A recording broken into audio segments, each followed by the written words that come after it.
유마경 지난번 다음 하겠습니다. 자, 지난번에는 어디를 이야기하다가 중단했느냐 하면은 부처님께서 무위에 머물지 않음에 대해서 법문을 하던 중이었어요. 부처님께서 저 향적 부처님 계시는 그 향적 부처님의 법문을 들었던 중향세계 중향보살이죠. 중향보살들이 부처님께 법문을 요청을 했습니다. 향적 부처님 세계에서 사바세계까지 와가지고 내용은 여러분들이 이제 잘 아시죠? 중향세계, 중향보살.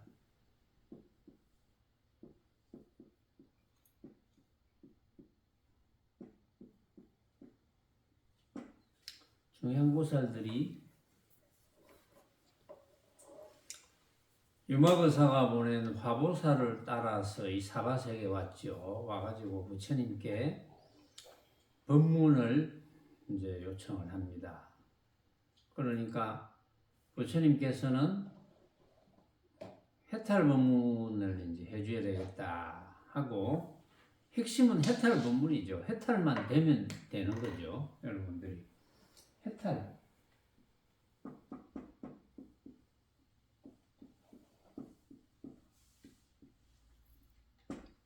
여러분들이 부처님 법을 만나가지고 해탈이 못 된다면 그건 한세상 완전히 헛사는 거예요.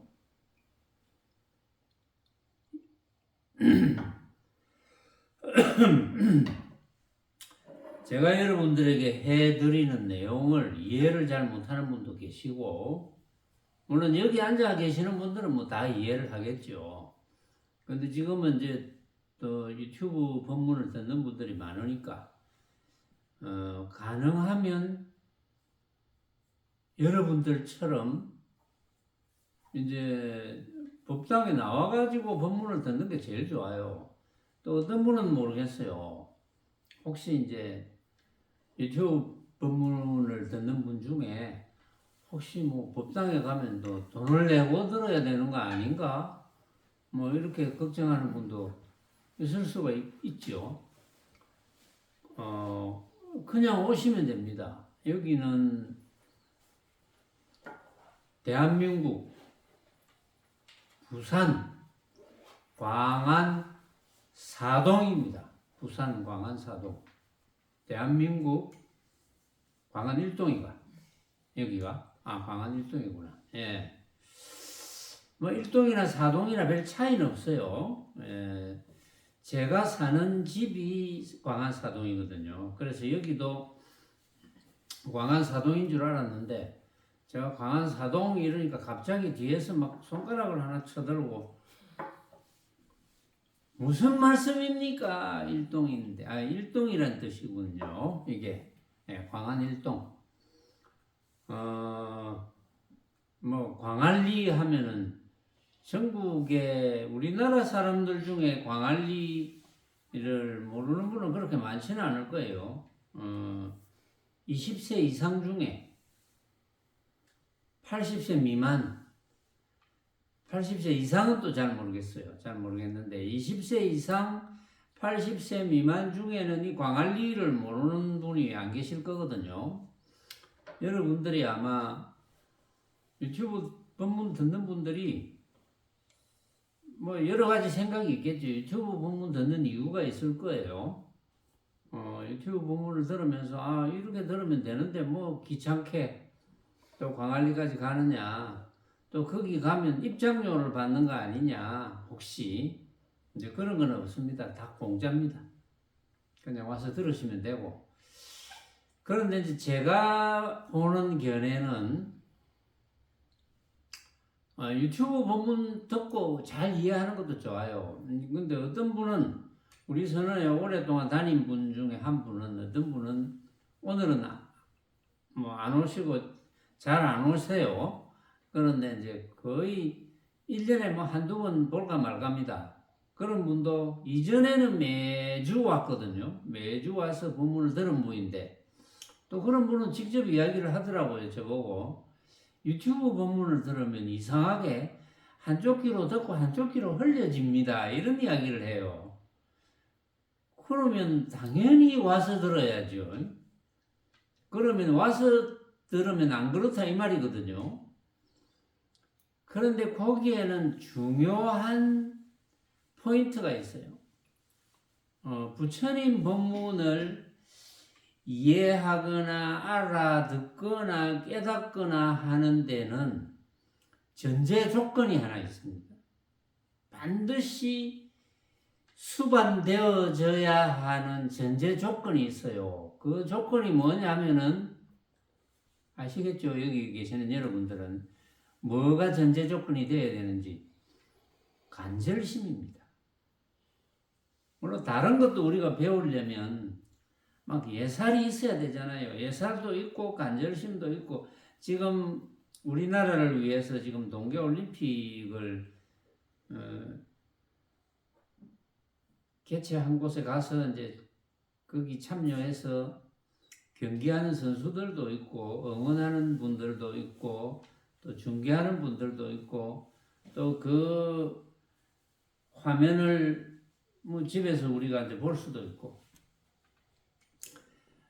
그런데 제가 이제 그 장면을 한 번씩 보고 무슨 메달을 땄다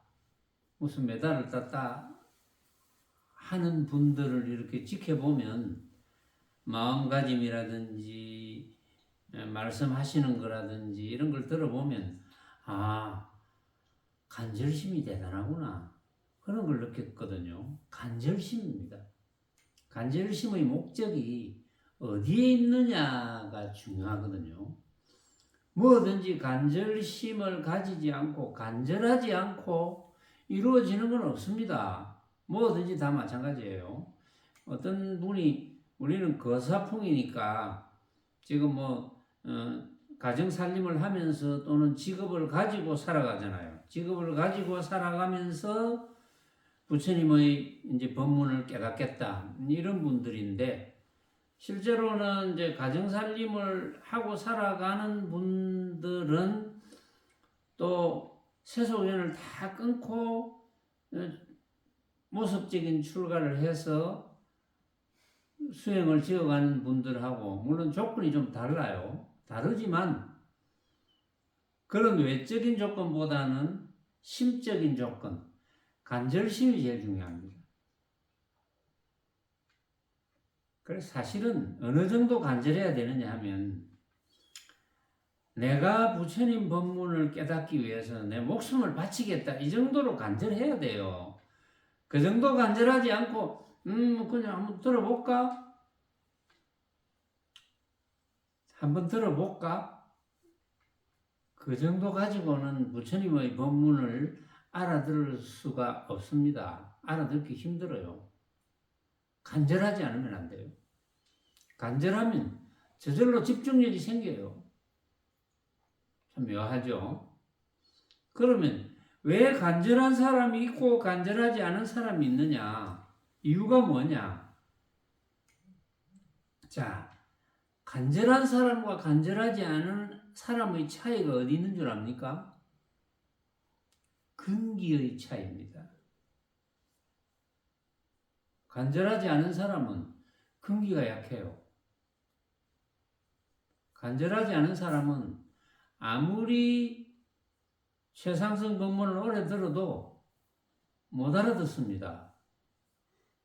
그럼 그런 분들은 어느 정도는 알아듣느냐? 부처님 법문 중에도 부처님에게 간절히 빌면 뭔가 좀 조금이라도 이루어지지 않겠나 이런 법문을 들으면 기가 솔깃해요.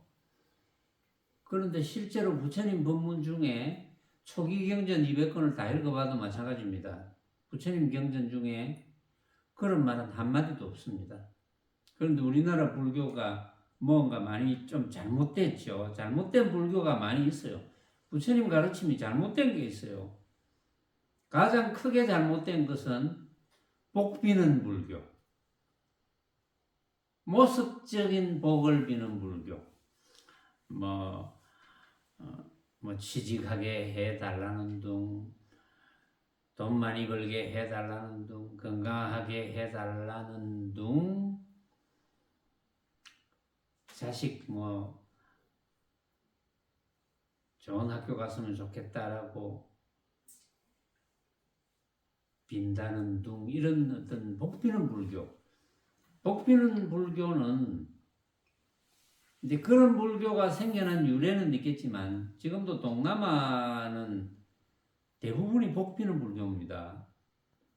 불교 국가인 미얀마나 태국 같은 데도 100%가 복비는 불교예요. 묘하죠. 그런데 불교 국가인데 불교 국가 하면 태국 뭐 미얀마 이런 이제 인도는 요즘 힌두교가 더 많아요. 인도는 불교 국가인데도 부처님의 가르침의 뜻을 정확하게 잘 몰라요.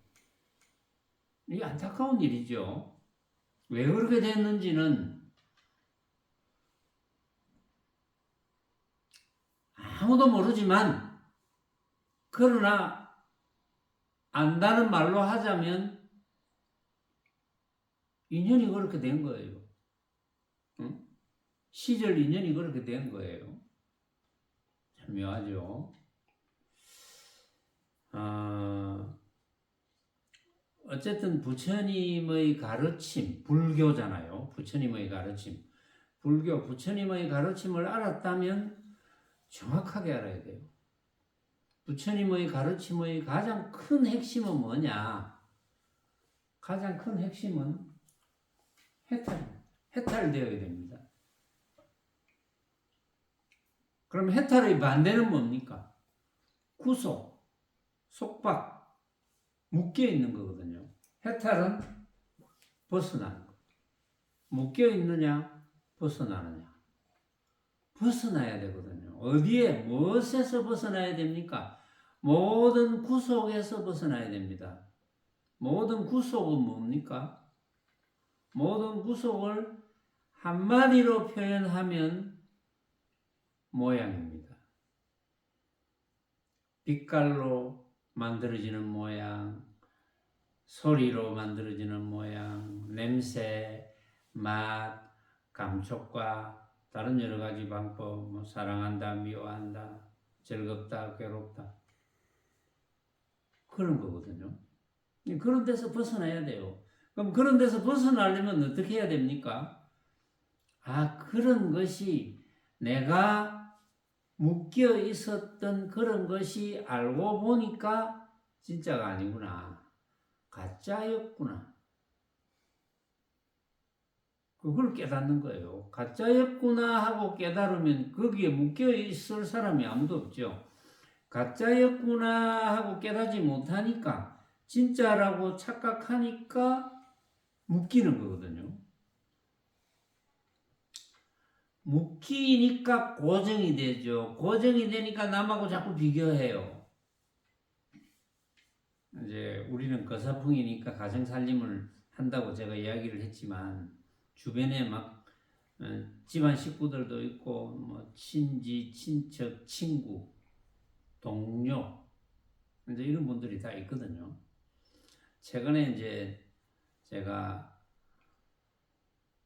니까야를 그 200권을 다 읽었는데 니까야를 법문을 한번 해줘야 되겠다 하니까 우리 여기 계신 분들이 또 니까야보다 더 앞에 있는 경전이 있습니다. 수타니 파타라고 더 앞에 있는 경전이 있는데 그거부터 해주면 좋겠다. 이래서 제가 지금 그걸 검토해보고 있어요. 쭉 수타니 파타라는 책을 검토를 해보고 있는데 거기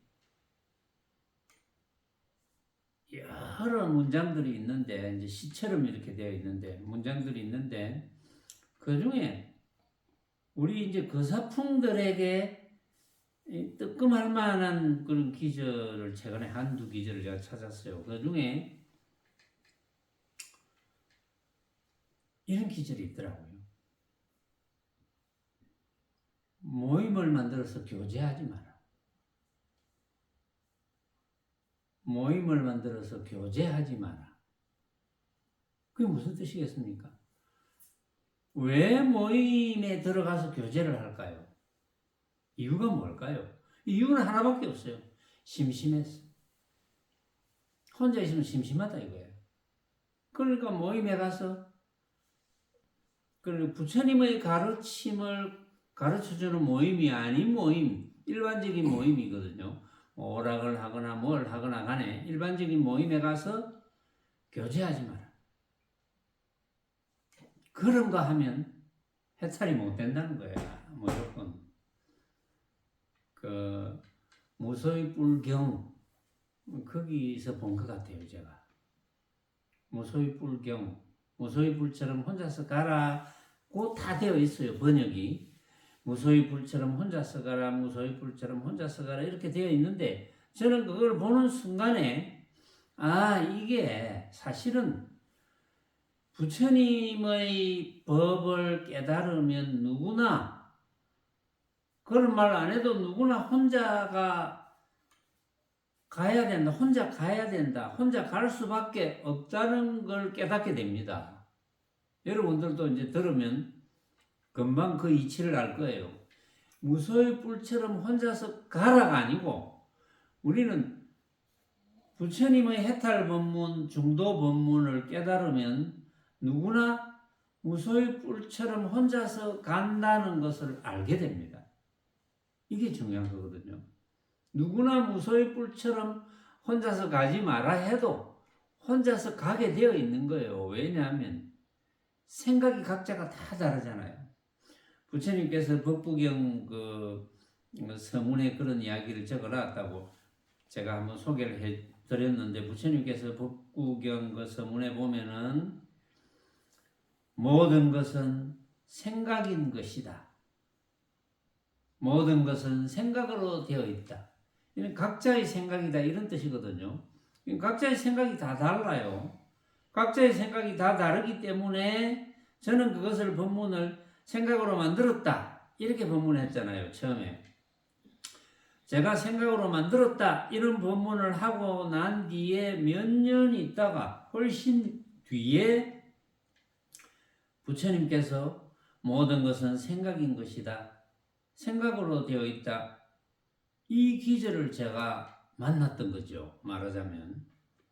그러니까 각자의 생각이 다른데 아무리 혼자서 가지 말라고 해도 우리는 각자 혼자서 가게 되어 있는 거예요. 무소의 뿔처럼. 혼자서 가야 됩니다. 그런데 이 사실을 알고 깨닫고 실천하려면 간절심밖에 없어요. 간절해야 됩니다. 예를 들어가고 오늘 금요일 벌써 금요일 됐네. 뭐 좀 잘 가다가 뭔가 좀 요즘 법문도 못 알아듣겠고 다리도 좀 아프고 막 그러면 핑계거리가 막 생겨요. 그래야면 희한하게 신랑이 꼭 그 시간에 일찍 와서 같이 밥 먹자 한다든지 그때 같이 밥 안 먹으면 내가 무슨 재미로 사나 뭐 이런 이야기를 한다든지 하필이면 그럴 때 그런 생각이 들 때 실증나는 생각이 들 때 그게 간절심이 없다는 거거든요. 그런데 간절심이 있으면 희한하게 신랑이 그런 이야기를 안 해요. 그런 이야기를 해도 귀에 안 들어와요.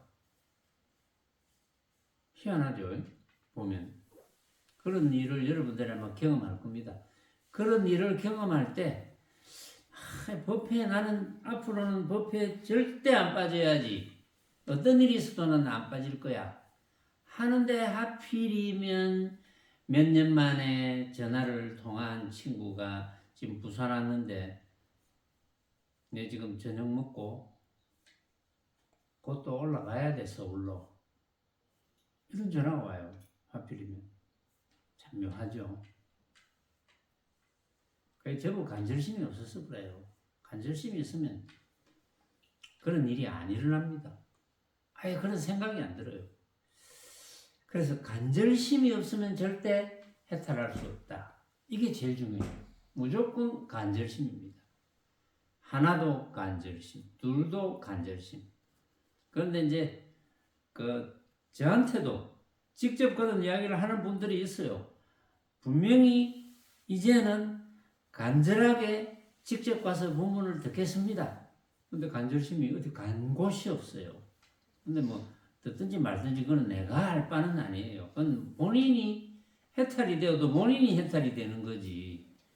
뭐 본인이 해탈되고 안 되고는 나하고는 아무런 관계가 없습니다. 저는 스스로 해탈할 수 있도록 본문을 해줄 뿐, 또 이런 이야기를 소개해 줄 뿐, 저하고 무슨 관계가 있겠어요? 아무 관계 없습니다. 그래서 부처님께서 해탈 본문을 부진유의, 부주무의라 해가지고 유의에 머물지 않음, 유의에 다하지 않음이라고 했어요. 부진유의, 유의에 다하지 않음, 무의에 머물지 않음 그랬거든요. 제가 이제 쭉 부진유의에 대해서 쭉 설명을 다 했어요. 근데 지난 시간에는 부주무의, 무의에 머물지 않는다는 이야기를 이제 하던 중이었습니다. 근데 여러분들이 아마 들으면서도 지금 열심히 예습복습 하는 분들이 계시거든요.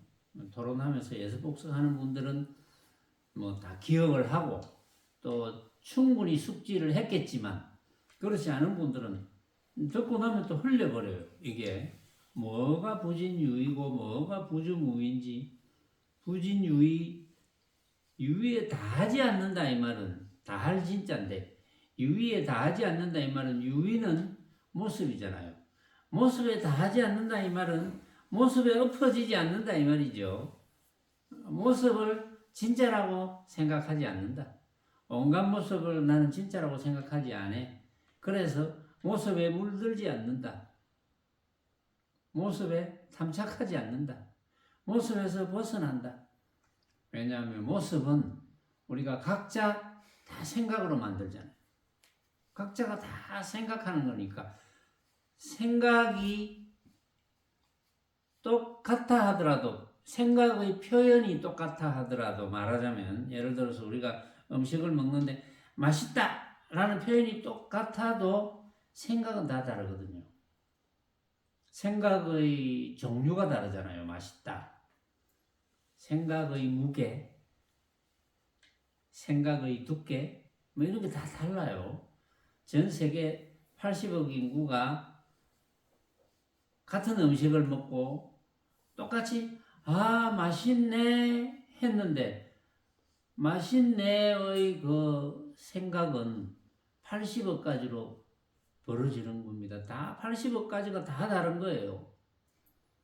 그걸 인정해 주느냐 인정해 주지 않느냐. 그걸 인정하면 내가 먹은 맛있네만 진짜 맛있네야, 내가 먹은 맛만 진짜야, 이렇게 주장하는 분은 없겠죠. 아마도.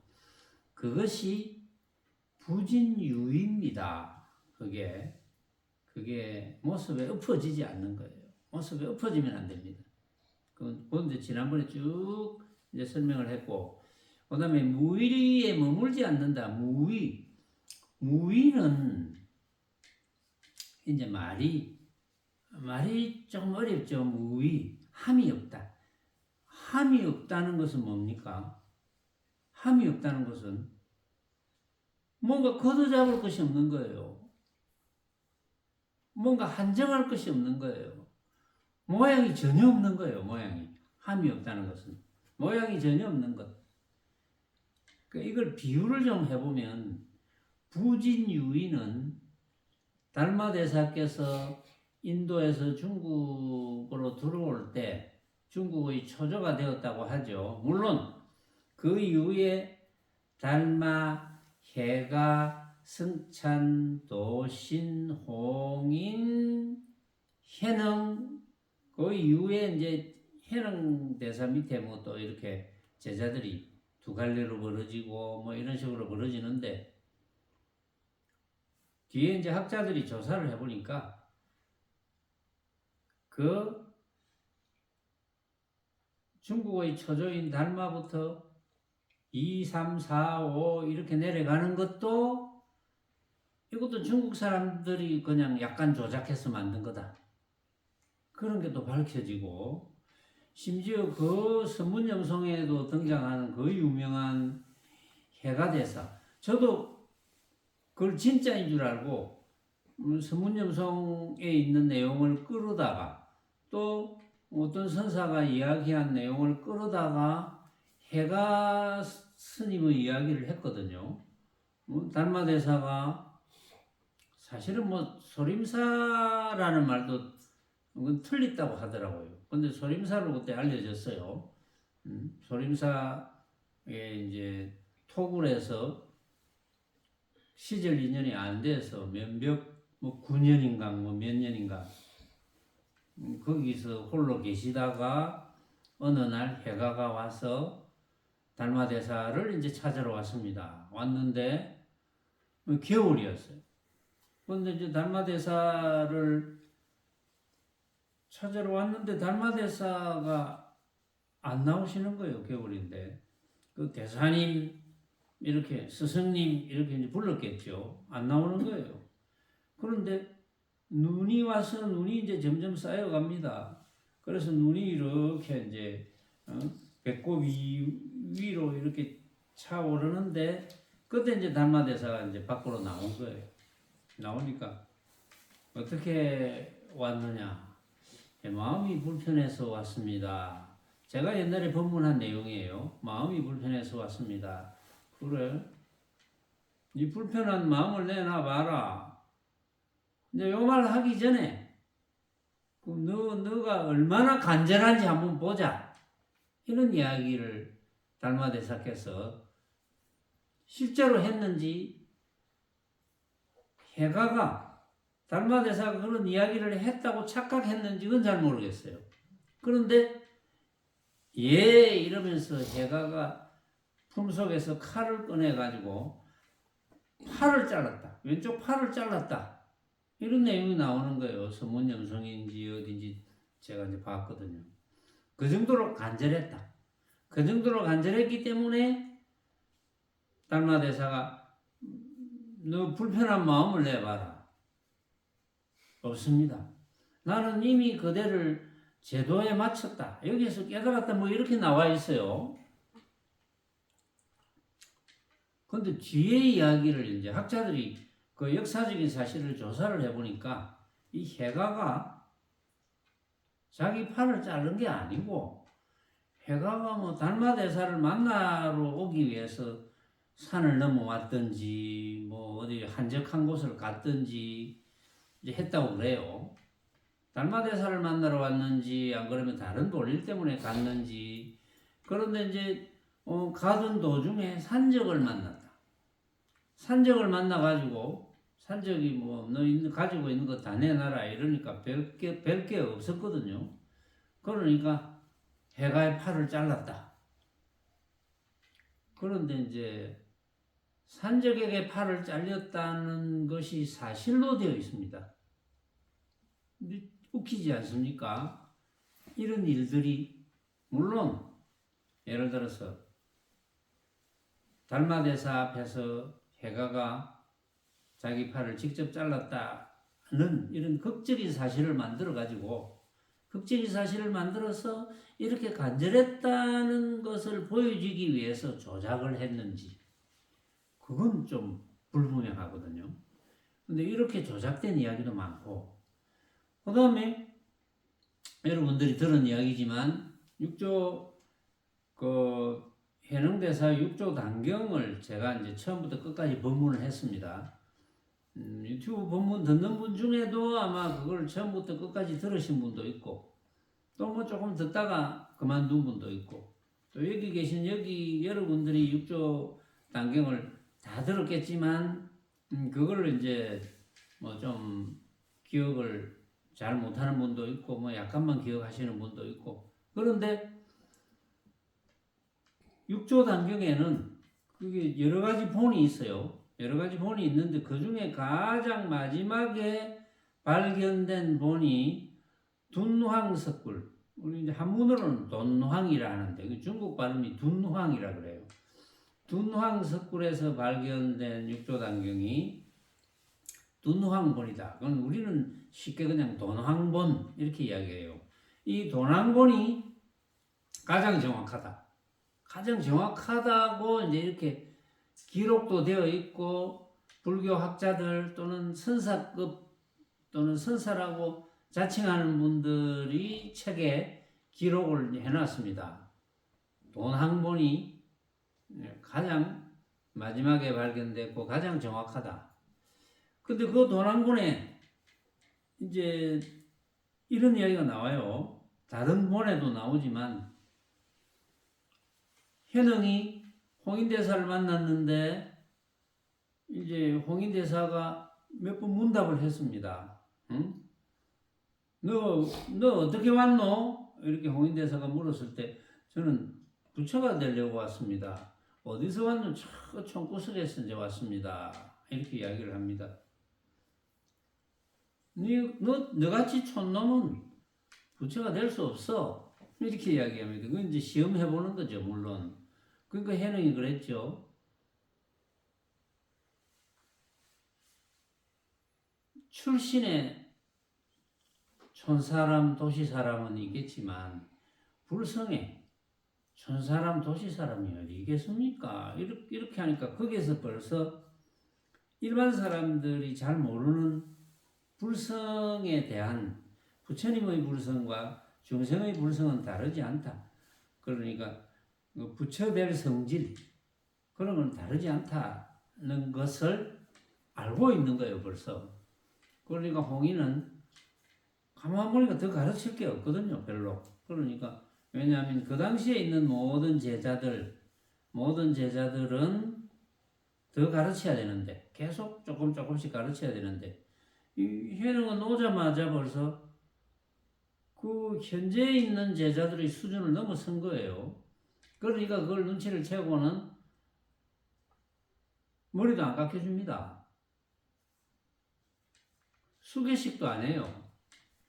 그래가지고 나는 방 하나 찍어라 가서 신참들은 저 구석에 가서 방 하나 찍어야 돼. 방 하나 찍고 그렇게 이제 와야 돼. 그 7개월 동안 방 하나 찍었잖아요. 그런데 그때 이제 때가 되었다 싶어서 홍인대사가 제자들에게 전부 글을 하나씩 내놔봐라. 그동안 내가 법문을 많이 해줬는데 내가 깨달은 바가 있으면 글을 하나씩 내라 이랬잖아요. 근데 글을 냅니다. 내려고 이제 생각을 했죠. 다 낸 게 아니고 생각을 했는데 그 논항문의 내용이 그래요. 내라고 했다. 홍인대사가. 그러니까 신수상자, 신수만 빼고 신수가 이제 교수사라 그래요. 그 제자들 중에 이제 제일 우두머리. 그러니까 신참들이 들어오면 이렇게 좀 가르쳐주고 또는 여러 가지 절에서 뭐 어떻게 해야 된다 뭐 이런 법도를 가르쳐주고 이제 이런 분이 교수사입니다. 그러니까 이제 모든 제자들이 이미 신수라는 사람이 뛰어났다는 걸 알고 아이고 우리는 뭐 신수상자가 있는데 우리가 뭐 낼 필요가 뭐 있노? 우리는 신수상자만 믿는다. 이런 이야기를 해요. 자기네들끼리 쑥덕쑥덕 하다가 아무도 안 냅니다. 그 신수가 그걸 알아요. 그리고 옆에서 또 상자들이 이야기를 해요. 신수상자만 우리는 믿소. 만약에 홍인대사께서 입적하시면 열반에 드시면 누가 우리를 가르치겠어요? 신수상자가 가르쳐 주셔야죠. 이렇게 다 이야기를 하는 거예요. 그러니까 그 누구도 시를 안 씁니다. 글을 써서 스승께 내놓지 않아요. 그 신수가 그걸 알고 밤에 살짝 고심고심해서 그걸 적어서 밤에 살짝 아무도 안 보는데 야반 삼경에 살짝 벽에 적어 놓은 이야기가 있잖아요. 근데 그걸 보고 이제 다음날 홍인대사가 봤을 때 홍인대사 생각에는 속으로는 이거는 깨닫지 못했다. 그러나 뭐 이대로 닦으면 미끄러지지는 않겠다. 그래서 그 내용은 제가 일일이 소개 안 하겠는데 지금 줄거리를 소개하는 이유가 있어요. 그래가지고 이제 전부 외워라. 이래서 이제 전부 다 외우면서 돌아다니다가 방앗간까지 옵니다. 방앗간 근처에서도 중얼중얼 하면서 다니니까 해능이 물었죠. 그게 뭡니까? 그 이래 해서 신수상자, 우리가 믿는 다쿠어스 신수상자의 글이요. 이게 이제 스승께서 외워라. 그래서 우리 다 외우고 그렇게 실천하려고 하고 있어. 이렇게 이야기하니까 해능이 들어보니까 깨달은 상황이 아니거든요. 그래서 이제 해능은 거기보다 이제 한 수 위입니다. 금방 압니다, 해능이. 그래서 이제 해능이 글자를 모르잖아요. 일자무식군. 일자무식군인 해능이 다른 상자들을 좀 시켜서 부탁을 해서 내가 글을 하나 쓸 테니까 나는 글을 모르요. 그 대신 나 대신 좀 적어주소. 이렇게 이제 부탁을 합니다. 그래서 이제 적죠. 벽에 적어놨을 때 홍인대사가 보고 이거는 신수를 넘어섰구나 하는 걸 알거든요. 그 내용이 이제 6조 단계의 내용이 그렇게 되어 있어요. 신수를 넘어섰구나 이렇게 해서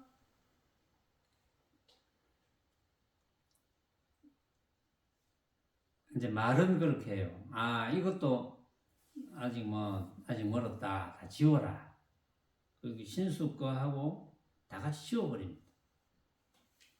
자, 이렇게 생생한 6조 해능대사와 관계되는 기록이거든요. 그래가지고 해능대사를 야밤에 이제 불러가지고 스승인 홍인대사가 금강경을 설법해 주는데 거기에서 확철대오를 하는 거예요. 내용은 그래요. 확철대오를 해서 거기서 이제 개송을 읊는데 근데 이 개송이 돈왕본에 없는 거예요. 이게 참 묘하죠. 돈왕본에는 없고 다른 본에는 있어요. 자, 이런 내용인데 문제는 뭐냐 하면 6조 단경이 기록되어질 때는 문자가 있었거든요. 문자가 있어서 또 회능대사의 제자들이 다 기록을 합니다. 누가 기록했다는 것도 있어요. 뭐 법회가 기록했다는 말도 있고 그 정확하게 기록하는 걸 안 봤으니까 누가 기록했는지 그건 뭐 그렇다 하니까 그런 건데 그런데 이제 우리는 신수와 해능의 이야기 중에 신수라는 인물이 없으면 그건 성립이 안 되는 거예요. 그 이야기가 안 되는데 나중에 조사를 해보니까 해능과 신수는 한 번도 만난 적이 없다. 이렇게 기록이 되어져 있어요. 이게 어떻게 된 겁니까? 제가 이제 그걸 보고 뭘 느꼈느냐 하면 부처님의 초기 경전이 이제 니까야라는 경전이 있잖아요. 또 그 앞에 그거보다 조금 앞시대라고 생각되어지는 수타니파타라는 것도 제가 지금 읽어보고 있는 중인데 뭐 그것도 물론 그렇겠지만 부처님 당시에 문자조차도 없었거든요. 문자조차 없고 이 문자가 없는 시대에서 부처님이 열반에 드십니다. 물론 열반에 드시고 나서 뭐 80년쯤 있었다 하던가 뭐 얼마가 되었다 하던가 이제 모여가지고 부처님께서 무슨 말씀을 남겼노 이야기해봐라. 니도 이야기해보고 니도 이야기해보고 그 중에 공통되는 거 이거는 틀림없네 외우자. 그것도 기록이 아닙니다. 그때만이라도 문자가 있었으면 얼마나 좋았겠습니까? 기록이 아니거든요. 외워라. 또 외웁니다. 그 사람들도 하나 둘씩 죽어요. 이제 그 세대들이 다 죽고, 그 뒤에, 물론 이제 그 세대들이 죽기 전에도, 물론 죽은 사람도 있고, 안 죽은 사람도 있고, 또 살아있을 때, 우리가 외우고 있는 거 이거야 하고 빨리 전해주고, 그 다음 세대에, 우리가 그동안 부처님의 법문을 외운 거는 이거야 전해주고, 그래 했겠죠. 이제 상식적으로 생각해도. 그럼 그 사람들이 또 다 죽고, 또 그 다음 세대에 기억하는 대로 전해주는데, 그때 이제 그 역사적으로 불교사에 등장하는 인물이 아쇼카 대왕이라는 분입니다. 그때 아쇼카 대왕의 그 비석에 그 문자가 기록이 되어져 있어요. 보면. 거기에 불교에 관한 이제 역사적인 사실들이 좀 있어요. 보면. 근데 그게 이제 그 문자가 생기기 전부터 부처님께서 열반에 드시고 그 문자가 생긴 거 하고는 상당한 기간이 갭이 있어요. 보면. 그래서 이제 제가 그런 생각을 했어요. 육조 해능대사 당시에 문자가 있었는데도 이렇게 제자들이 조작을 해가지고 신수상자와 해능에 대한 소설을 이렇게 극적으로 써냈는데 이거 얼마나 무슨 소설이 쓰여졌을지 제가 짐작되어지는 바는 있어요. 그런데 많이 쓰여졌을 것이다 이렇게 생각해요. 근데 이제 초기 경전 중에 어쨌든 그 초전법문경이라는 그 경전에는 분명히 부처님께서 나는 고행과 쾌락의 양극단을 떠나서 중도를 터득했노라 하고 중도 대선언을 했다니까요. 그런데 그 당시는 어쨌든 부처님의 그 중도 법문을 듣고 바로 깨닫는 사람들이 생겨나기 시작합니다. 그런데 왜 이렇게 바로 깨달을까요? 부처님이 직접 법문을 해주어서 바로 깨닫겠어요? 물론 그런 것도 있겠죠. 부처님의 직접 법문. 뭐 여기서 만약에 부처님의 중도 법문을 깨닫지 못한 분이 계시다면 실제로 석가모니 부처님이 직접 나타나가지고 내가 깨달은 중도 법문을 이야기해 줄게. 한국말로 이야기해 줄게.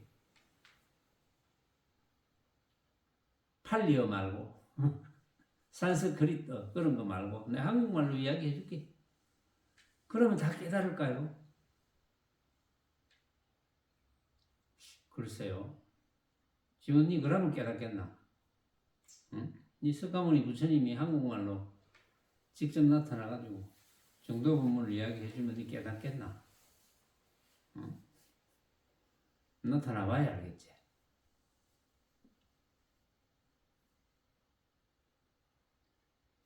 하여튼 뭐 그런 이야기예요. 말하자면. 그런데 어쨌든 간에 기록이 되어지지 않은 이야기니까 거기다가 이제 부파불교 시대를 거쳐가지고 대성경전들이 막 만들어졌잖아요. 우리가 지금 이렇게 하는 오늘 조금 새끼로 많이 셌지만 새끼로 세는 이유가 다 있습니다. 이 유마경 같은 대성경전도 처음에는 부처님의 말씀이라고 인정을 안 했습니다. 근데 여기에 보면 유마경에도 유마경 앞부분에 지금 유마경이 그렇게 많이 안 남았어요. 저 앞부분에 보면 초기 경전에 등장하면서 부처님께서 가장 강조하시는 이야기가 많이 나와요. 37도품 같은 거, 또 뭐 중도에 관한 이야기, 부처님 법문의 핵심 굉장히 많이 나옵니다. 그게 그러니까 특히 부처님의 법문의 핵심은 중도 법문이거든요. 그러니까 모든 세상 이 사바세계에 살아있는 분들 중에 모든 불교학자들이 서로 이제 언어가 소통이 되고 연락이 될 수 있는 사람들을 만나가지고 대성경전이 진짜 부처님 경전이 맞나 안 맞나 거기에 대해서 토론을 합니다. 토론을 하고 서로 의논을 해요. 딱 한 가지만 보자. 모든 경전 중에 부처님의 중도 본문이 있으면 부처님 말씀 맞다. 부처님의 중도 본문이 없으면 부처님 말씀 아니다. 이렇게 결론을 내렸던 거예요. 그건 불교 학자들이 다 합니다. 그러니까 부처님의 중도 본문을 이해하고 깨닫지 않으면 해탈될 수가 없다는 거죠. 해탈되지 않으면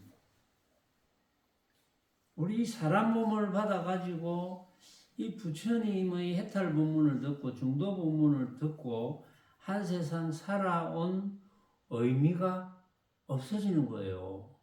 의미가 있어야 되는데. 그래서 사람 몸을 받아서 물론 여러분들이 부처님의 중도 법문과 인연이 되었다는 것은 과거에 여러분들이 한 번 이상은 부처님의 중도 법문을 듣고 뭐 의심을 했거나 이거 못 알아듣겠는데 라고 했거나 안 그러면 이거 이런 뜻이 아닐까 깨닫지는 못해도 이런 뜻이 아닐까라는 생각을 했거나 그 중도 법문과 인연이 되었던 분이니까 여러분들이 중도 법문을 듣는 거거든요. 왜냐하면 원인 없는 결과는 없습니다. 이 세상에. 예를 들어서 지금 타종교를 하는 분들이 이 지구상에 얼마나 많아요. 우리나라에도 많고 특히 서울에는 막 불교 신도들은 줄어들고 타종교가 늘어나고 근데 요즘은 또 이제 우리 불교에서 또 뭐 처녀총각들 이렇게 이제 인연 맺어주는 행사 뭐 이름이 뭐 나는 절로라든가 나는 절로라는 행사를 해서 처녀총각을 이제 절에서 템플 스테이 해가지고 요즘 뭐 인구가 자꾸 줄어들잖아요. 젊은 사람들이 결혼을 안 하니까 우리나라로 봐서는 많이 손해죠. 그분들이 결혼을 안 해도 전부 부처님의 가르침 중도 부분만 공부하면 되겠는데 그런 것도 아니고 그러니까 이제 또 불교에 대해서 서울에서도 관심을 기울이기 시작하고 하는데 문제는 부처님의 중도 법문을 정확하게 전달을 해주느냐 안 해주느냐 이게 문제거든요. 근데 부처님의 중도 법문은 쉽다는 거예요. 어렵지 않다는 거예요. 여기 계신 여러분들은 다 이해하잖아요. 부처님의 중도 법문이 어렵지 않다. 부처님의 중도 법문의 핵심은 아까 초전법륜경에서 이야기했다시피 고행과 쾌락의 양극단을 떠났다. 그걸 확대하면 고행과 쾌락의 양극단을 떠났다는 것은 온갖 모양의 대표 단수거든요. 고행과 쾌락. 물론 사랑과 미워함, 이제 좋다 싫다고 표현하는 것, 모양에 대해서 좋다 싫다, 아름답다 추하다, 모양에 대해서 크다 작다, 소리 시끄럽다, 듣기 좋다, 향기 고소하다, 향긋하지 못하다, 향긋하다, 향긋하지 못하다, 맛 맛있다, 맛없다, 감촉 부드럽다, 거칠다. 이런 것들은 전부 우리 각자가 스스로 생각으로 만들었다. 는 것만 알면 되거든요. 그것만 이해하면 됩니다. 각자가 생각으로 만들었으니까 아까 제가 맛이라는 예를 들었잖아요. 응? 80억 인구가 똑같은 음식을 맛을 다 보고 다 같이 맛있다 하더라도 그거는 다 다르다. 80억까지로 나누어진다. 다르다고 제가 이렇게 설명을 한번 해드렸거든요. 맛뿐만이 아니라 빛깔, 소리, 냄새, 맛, 감촉과 여러 가지 방법이 다 마찬가지라는 것. 그래서 그것의 결론은 뭐냐 하면 그렇기 때문에 우리는 집착할 수 없다. 집착해서 얽매이지 않을 수 있다는 거예요. 집착심을 벗어날 수 있다. 그래서 해탈될 수가 있다는 겁니다. 그래서 더 구체적으로 이야기를 하면 자, 우리는 한 번은 여러분들이나 저나 한 번은 육신을 버려야 됩니다. 지금 요즘 이 육신에 대한 문제가 굉장히 많거든요. 평균 수명이 자꾸 길어지니까 나이들이 자꾸 올라가요. 그런데 이제 통계에 의하면 남성들은 크게 몸이 안 아프고 뭐 그냥 어느 정도 내 뜻대로 몸을 움직여 가면서 살 수 있다는 나이의 평균이 69세. 여성들은 플러스 4, 5세. 그럼 남성들이 육신을 버리는 나이의 평균이 한 79세 정도 될 거예요. 그럼 10년을 이거는 지옥처럼 산다는 거예요. 말하자면. 이거는 어쩔 수 없습니다. 개개인의 차이가 좀 있겠죠. 지옥처럼 살아가는데 나는 더 지옥이라도 좋다. 나는 좀 더 막 육신을 끌고 다녀야 되겠다. 이런 분도 있겠지만 또 뭐 어떤 분은 나는 어떤 치료도 안 받겠어. 자연스럽게 치료 안 받고 나는 내 수명을 다 하겠어. 뭐 이런 분도 있겠죠. 그러나 저는 어쨌든 우리는 한 번은 이 육신을 못 쓰게 됩니다. 육신을 버려야 돼요. 그럴 때가 제일 중요하거든요. 여러분들이 육신을 가지고 있을 때 부처님의 중도 본문을 깨달아서 그런데 진짜가 아니구나. 내가 여태까지 진짜라고 생각했던 것은 전부 다 엉터리였어. 전부 가짜였네. 이런 생각에 도달해서 이제는 내가 얽매일 게 없어. 집착할 게 없어. 이렇게 돼서 해탈이 된다면 여러분들이 육신을 버리는 그 마당에 전에도 제가 이야기를 했잖아요. 이제는 그 누구도 소용이 없다고.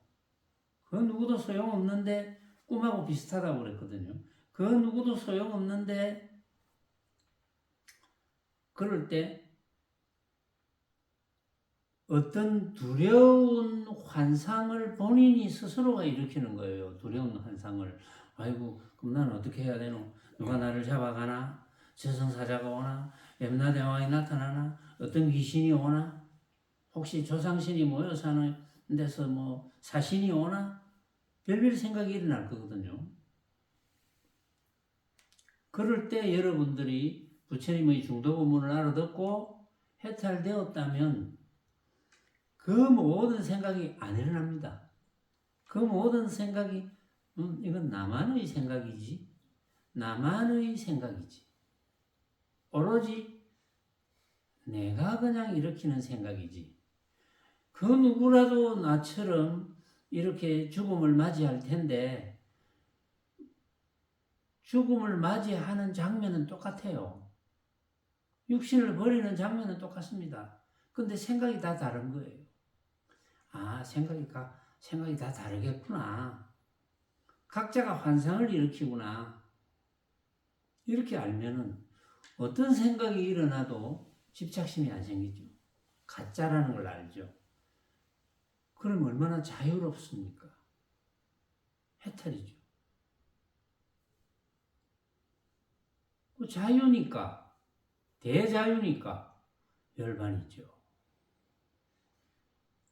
이렇게 이치가 과학적으로 명백한데, 이거는 뭐 지어낸 이야기도 아니고 너무나 명백한 이치이지 않습니까? 근데 제가 강요하는 건 아닙니다. 여러분들 스스로가 느껴야 되거든요. 저는 뭐 확신한 지가 오래됐으니까. 저는 확신한 지가 오래되었기 때문에 여러분들에게 제가 그동안 강의해 드린 거고, 여러분들은 스스로 확신하셔야 돼요. 안 그러면 부처님 법문이 아무리 좋은 법문이 있은들 무슨 소용이 있겠습니까? 여러분들 스스로가 느껴야죠. 아, 그렇겠구나, 그렇겠구나. 그래서 살아있을 때 해탈되어야 되겠구나. 해탈되는 것을 내가 경험해야 되겠구나. 이렇게 되겠죠. 그렇게 안 된다면 노력해야 되겠죠. 그래서 여러분들이 만약에 중도 법문을 이해했다면 길을 갈 때도 뭐 이렇게 산물을 보면 내가 생각으로 만들었지. 각자가 다 생각으로 만들겠지. 그럼 밥 먹을 때도 맛이 어떤 맛이 느껴지면 각자가 생각으로 만들겠지. 이게 수행이거든요. 수행이라는 게 뭡니까? 연습이잖아요. 훈련이잖아요. 우리는 그동안 잘못 훈련됐거든요. 잘못 연습을 했어요. 쓸데없는 연습만 했어. 이제는 쓸데있는 연습을 하자고요. 쓸데있는 훈련을 합시다. 스케이트 타는 사람처럼 저렇게 혹독하게 안 해도 돼요. 정도 보면 알아듣고 수시로 하면 돼요. 수시로. 사물을 볼 때, 소리를 들을 때, 냄새를 맡을 때, 음식을 맛볼 때, 감촉을 느낄 때, 또 그것으로 판단되어지지 않는 고행과 쾌락이라든지 사랑한다, 미워한다라든지 이런 상황이 올 때, 아, 이거는 각자의 생각이구나. 이걸 우리가 이해해서, 느껴서, 깨달아서, 집착해서 벗어나야 됩니다. 그렇지 않으면 부처님 법문을 만난들 뭐가 이익이 되겠습니까? 그렇게 또 훈련을 안 하면 뭐가 이득이 되겠어요? 근데 훈련만 하면 한마디로 대박인 거죠. 대박을 맞이하시기 바랍니다. 오늘은 여기까지 하겠습니다.